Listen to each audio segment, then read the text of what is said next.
and welcome to Rising. I'm Amber Duke and joined again this Friday for another edition of Rising Fridays with Jessica Burbank. Good morning, Jessica. Good to be with you, Amber, in my Emily Gilmore jacket, if that means anything to anyone. It does not, but we'll go with it. What's up first for us today? Well, Amber, the United States began bombing Yemen last night in retaliation to Houthi rebel attacks on Western shipping in the Red Sea. Houthis, who back Hamas in its current war against Israel, said 5 of their fighters were killed in the strikes and vowed revenge. In a statement yesterday, President Biden said these targeted strikes are a clear message that the United States and our partners will not tolerate attacks on our personnel or allow hostile actors to imperil freedom of navigation in one of the world's most critical commercial routes. Now, some members of Congress are already pushing back against the unauthorized bombing.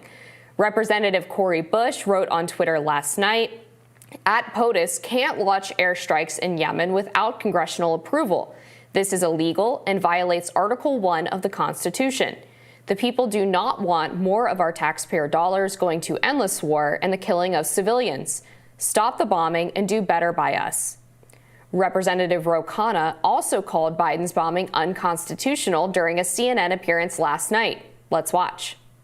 Well, Abby, what I've said is he should have come, as the Constitution requires, to Congress.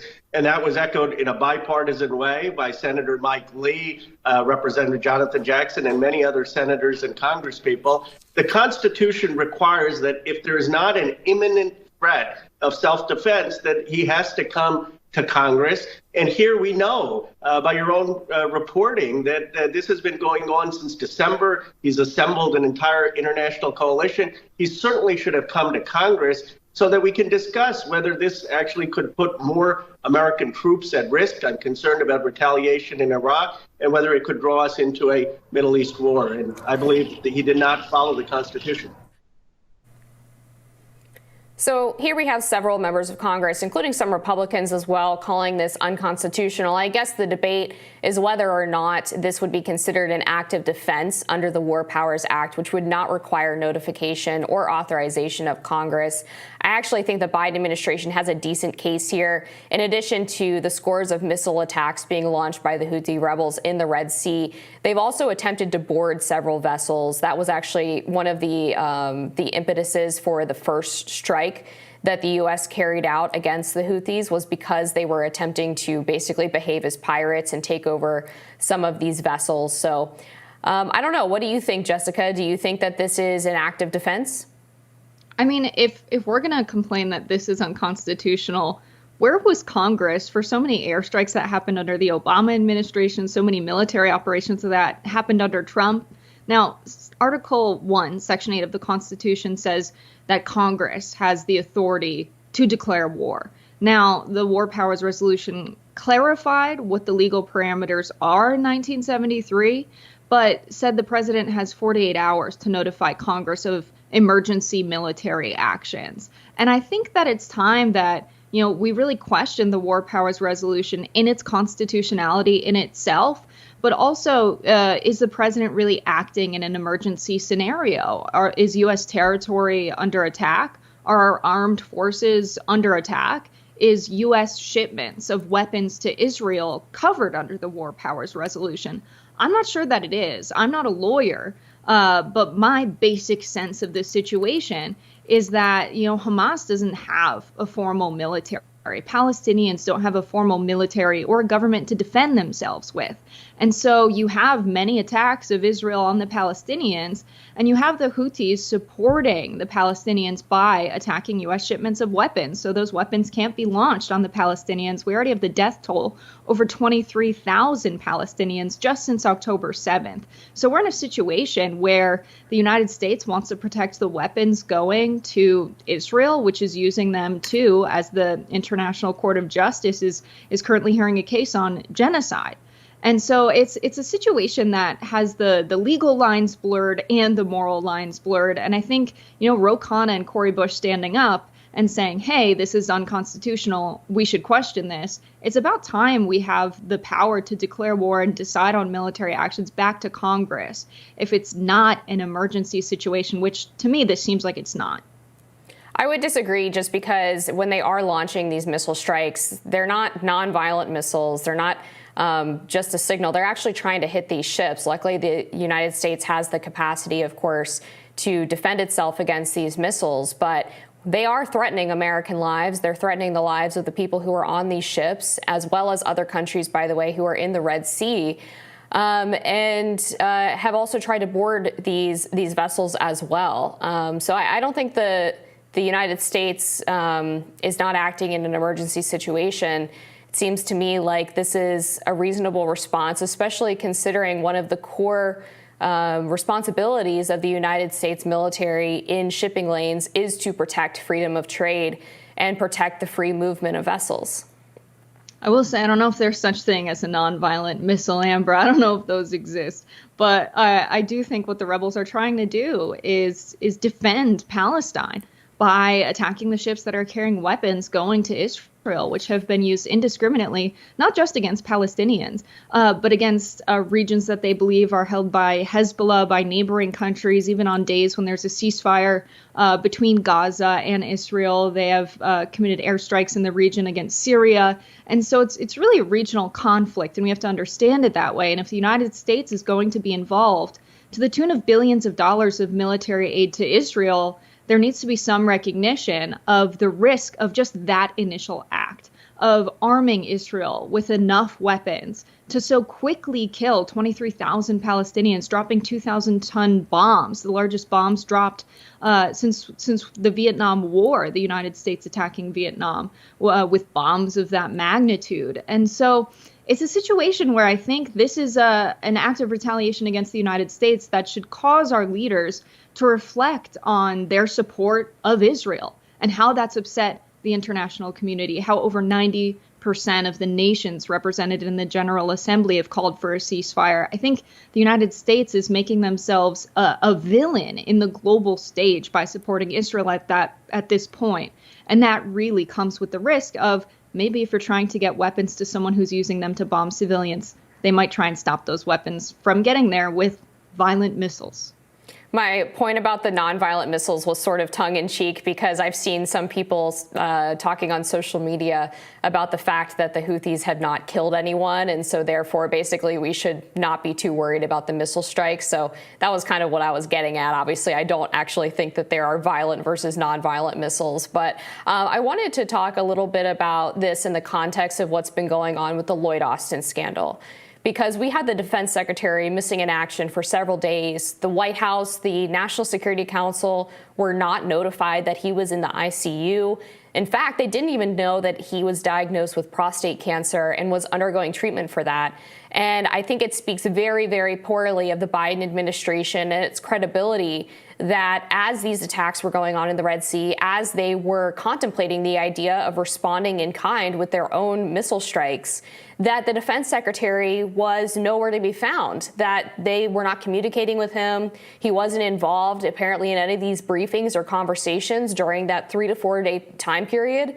And I think that is such a huge abdication of leadership. It is a huge dereliction of duty. I think it's stunning that he still has a job at this point. Although I would question what exactly he's even doing in his role if, again, he wasn't involved in any of these conversations and the White House themselves didn't even notice that he was missing. And the media, somehow, the people who cover defense and national security, didn't notice he was missing. What do you think, Jessica? Do you think Lloyd Austin should resign for this entire debacle? I don't think so. I mean, he's sick. I'm sure that there was a conversation within the department and the relevant parties about the chain of command and who was to be making decisions in his place. There are a lot of people making decisions for defense matters on behalf of the United States of America, the Secretary of State being a major one. You have the entire national security establishment. They have, people that step in when and if they are sick. So I'm not sure that having prostate cancer is something someone should resign over. And I'm not too worried, actually, about the decisions being made by the right people, the people that were appointed to do them. I may have questions about the decisions they're making. I think it's very escalatory to strike the Houthi rebels back for attacking these ships. I think that's going to escalate tensions in the region, especially because this is a group that is funded by Iran. And you had officials saying, let's strike Iran directly. Thankfully, that wasn't the decision that was made. But I'm not too worried about Lloyd Austin not being present while this decision was made. I'm not too worried about the media not being alerted right away. This is very personal, right? When someone's sick, that's a personal matter. And the public doesn't have to be alerted when the Secretary of Defense gets sick immediately when they get sick. I'm just really not concerned about it whatsoever. But I am concerned that we are airstriking a rebel group that's funded by Iran. This could make things extremely complicated in the region. Do you think he should have told the White House and the National Security Council, though? Because his number two, the Assistant Defense Secretary, was on vacation in Puerto Rico when she was supposedly handling his duties. I mean, when you have someone like going to the hospital because they have prostate cancer, we don't know what the circumstances was. It could have been an emergency. He could have been rushed in. There could have been no way they could have contacted someone. Who knows if he was even conscious or how dire the situation was. And so I'm really not concerned about it. There's all kinds of people that step in and make decisions when someone's absent in the White House. They have a lot of protocol for situations like this when someone can't be present for whatever reason, but even the spokesman for the concerned. National Security Council, John Kirby, said that protocol wasn't followed in this case. I mean, in emergency situations, I can understand protocol not being followed unless we know of someone deliberately not following protocol for malicious reasons. In that case, of course, something's wrong, worth investigating. But am I initially concerned that someone was hospitalized when they have a life-threatening condition? No, it's an emergency situation. Right, but the concern is not that he was hospitalized, but that the White House and the NSC weren't notified in the middle of two wars going on, one in Israel and Palestine, one between Ukraine and Russia, as well as these attacks on the Red Sea.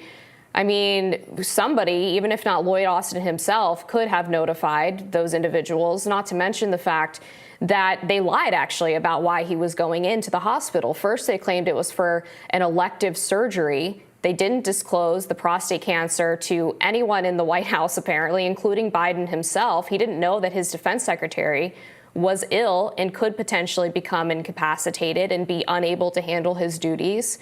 And then when he was first going into the hospital, it was for a procedure that ended up having complications. So there was plenty of time for notification before he ended up in the ICU. Yeah, I'm not sure what's protected under, the confidentiality of this being a health problem. You don't have to disclose health conditions to your employer. I mean, if he's missing work over it, it makes sense that they would be aware. But I don't know. I feel weird saying someone's doing a bad job because they didn't immediately let their boss know that they're in the hospital and let them know when it became relevant to work, to them missing work. These are important people.